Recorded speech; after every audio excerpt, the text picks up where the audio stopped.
So here we go with how to slice a cucumber. First of all, take any wrapping off. Also, check that your cucumber is free from blemishes. So off comes the cling film. Check for any blemishes. That's great. In we go. Trim to a nice manageable size, and then using a bridge, cut it in half. Then we're going to slice. See how the fingers are positioned with the middle finger to the front and the other fingers are gripping it. We're using a small knife here. You can use a large knife. Here we are with our large knife, and notice the rocking action.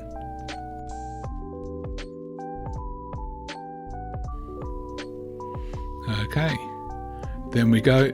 So we're slicing with the front of the blade now. This is slightly more difficult, and we're using the whole bit of the cucumber.